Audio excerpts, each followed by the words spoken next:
Okay, let's do the ball joint here. I'm going to start file new part. And this is the easier of the three parts. On this one, the origin doesn't really matter, but the orientation does relative to a default plane because we are gonna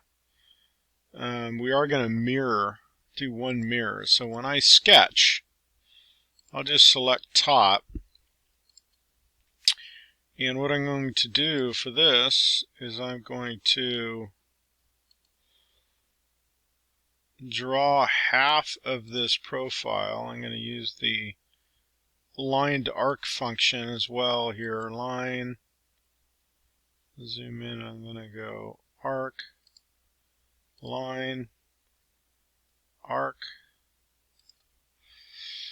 and then I'm going to bring it. This is actually not going to be a vertical line here, so I'm going to bring it slightly past here, and then I'm going to put a little arc here as well.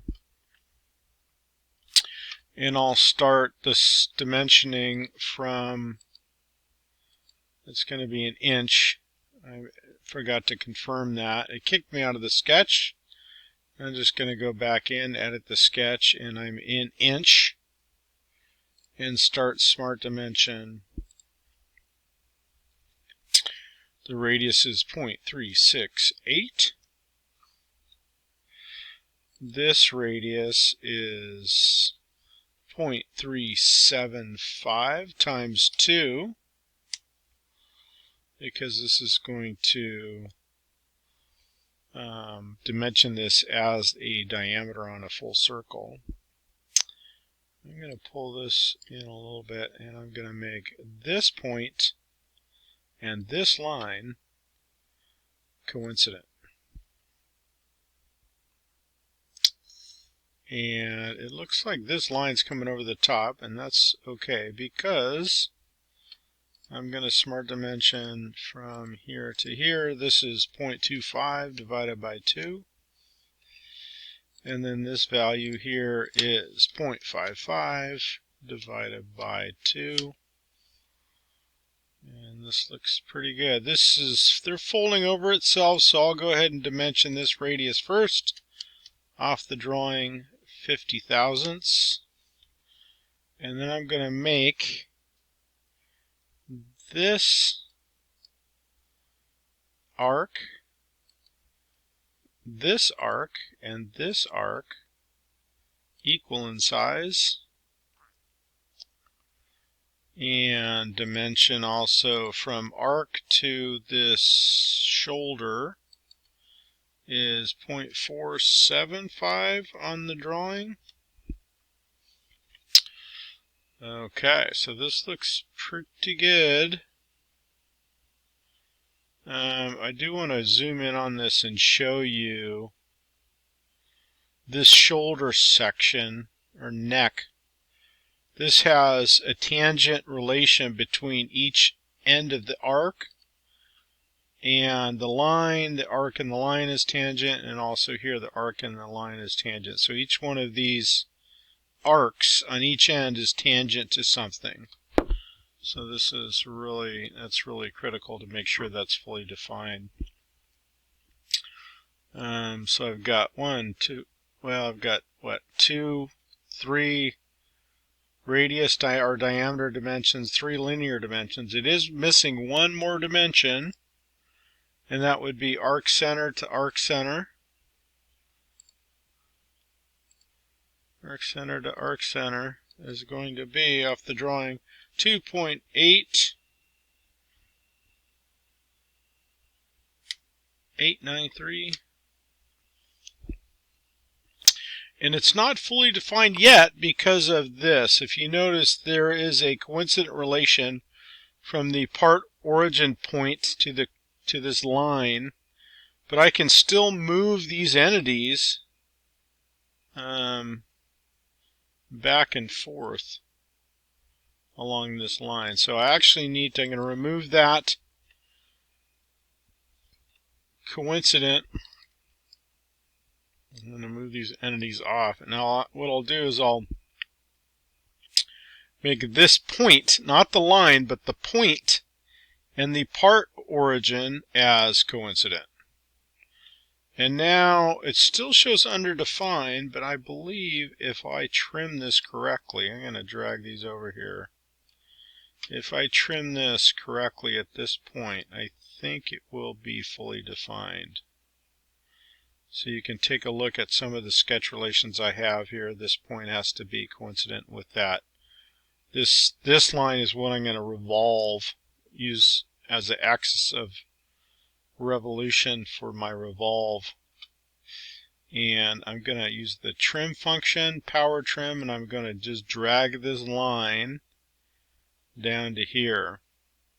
You can see these two endpoints turn from blue to black, and it shows now here as fully defined. So I'm going to go in here and add my name as the author.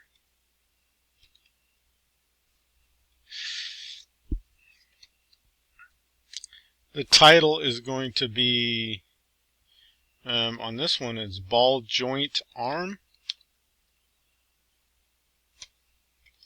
I'm going to say OK. I am going to save this.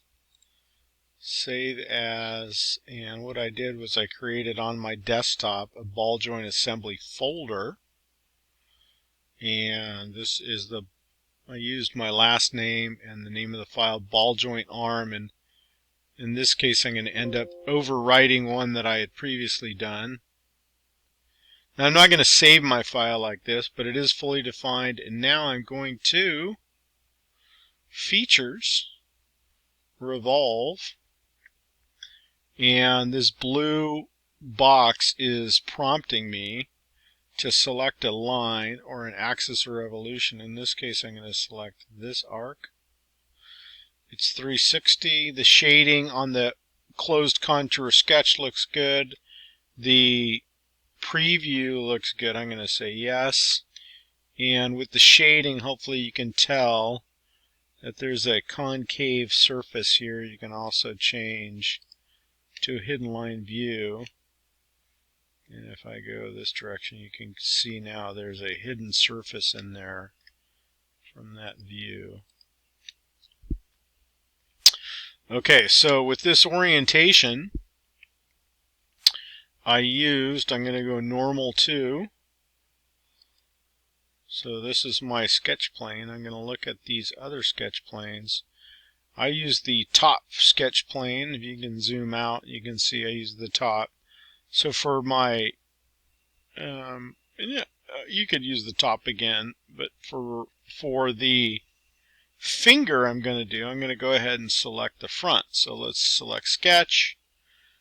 And I had it pre-selected, so that's another discard. It's another way to get into the edit of a sketch is select it and then select sketch, and it gets you into like editing. It's another kind of another backwards way to get in it. But if this isn't pre-selected in the sketch, I can select sketch tab, and then it's going to ask me and I'm going to select front. I'm going to go normal 2, and it flipped my part and it sized it. It actually fit it to the screen. And I'm going to do this part a little bit different than the book. I put 2 arcs here. I put another arc right here. Make one of them tangent. And then I have a line here. And I added a coincident mate there, but I'm not sure that's going to work. We'll see. From here, I'm going to smart dimension this arc. This is going to be 0.375 times 2. Off the drawing, it's dimensioned as a diameter. This one, the same thing, is going to be 0.425 times 2. And then this one, I'm not going to dimension this one. What I'm going to do is I'm going to shrink this down, zoom in, and I'm going to make this arc and this arc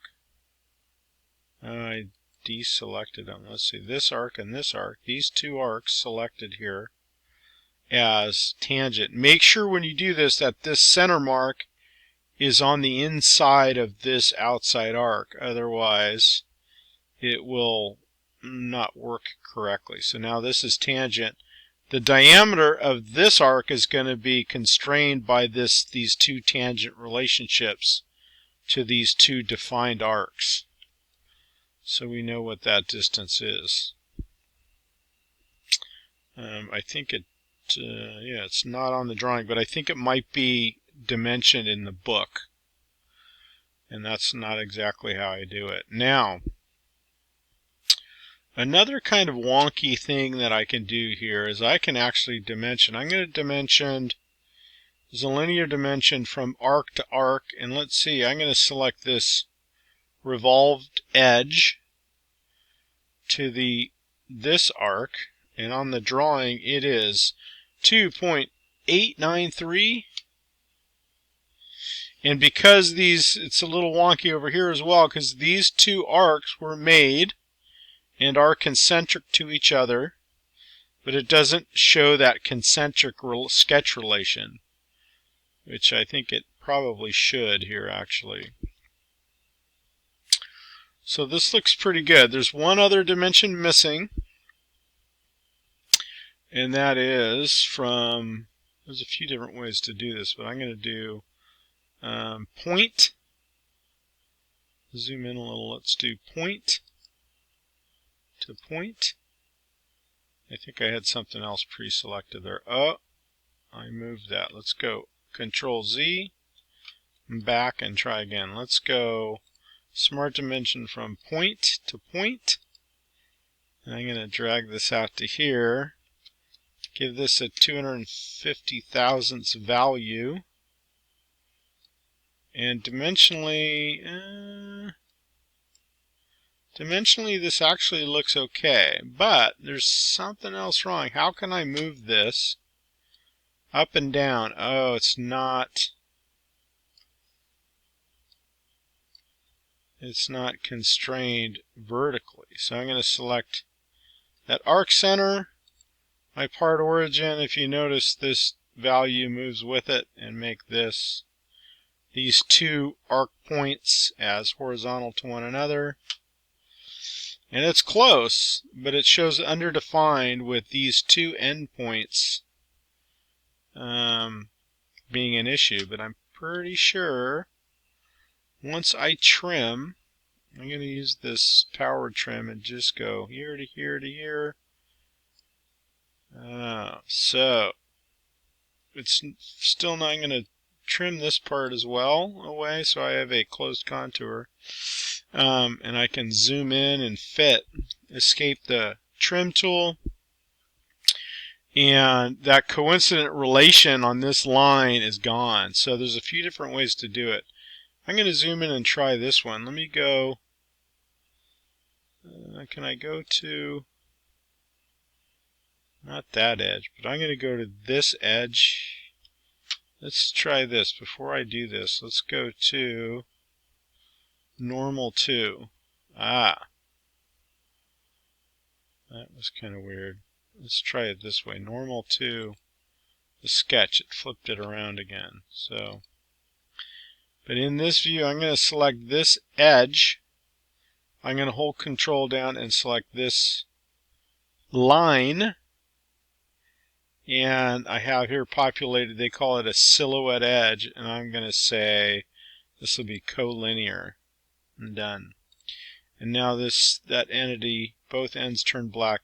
There's a little bit of a gap here, but that's a graphics issue, I think.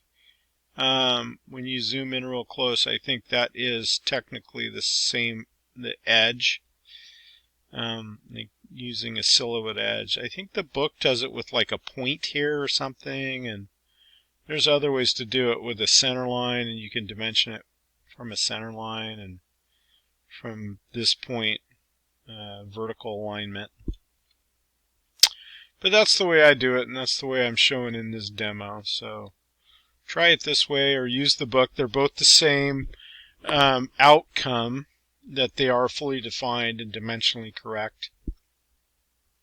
Now it's fully defined. I'm going to, from the sketch, select features. Oh, I forgot one thing in the sketch, also very important.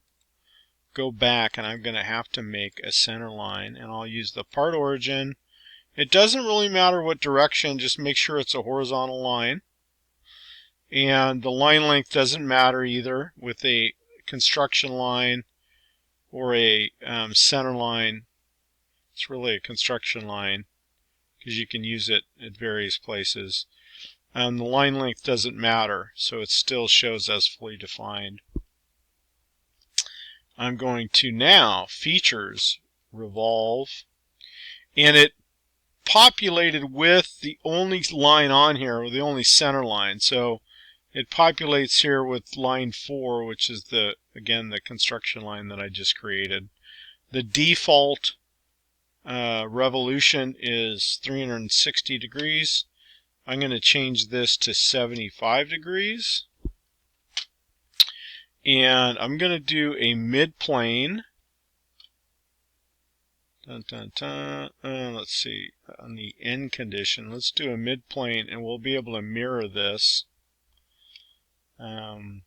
Actually, it probably would have mirrored either way correctly.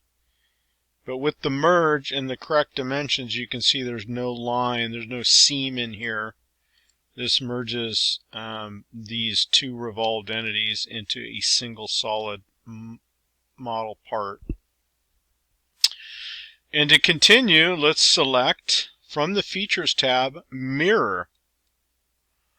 And I'm going to mirror along, let's zoom out a little. I'm going to mirror not on the front. Make sure you rotate it just a little bit here so I can see better. Not on the front, but on the top. The features to mirror are going to be my Revolve 2. And it gives me a pretty good preview here of what this is mirrored along my default plane. If I didn't use that center line as coincident to my part origin in this first sketch, I wouldn't be able to use this default plane to get this mirror. I use the default top plane to mirror Revolve 2. I'm going to say yes, that looks good. And the outcome again also is merged blended. So this looks pretty good. And then the last thing on this part is from the Feature tab, Fillet. There's two fillets, 80 thousandths. Oh, is it 80? Yes, two places. And I'm not selecting a face. I'm selecting an edge here, and then an edge here as well.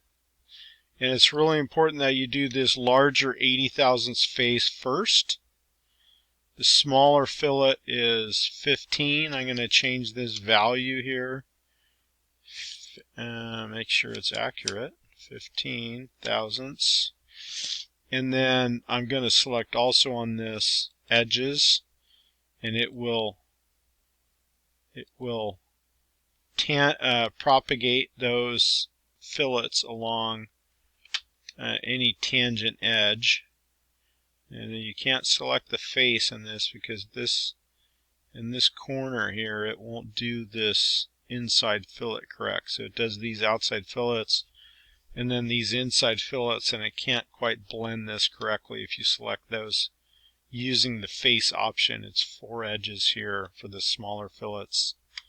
I'm going to say yes, and that is an accurate, complete ball joint arm. I'll go ahead and file save again. And this is going to be part of my assembly, and it needs to be turned in with the zipped file, and that will be in another demo video.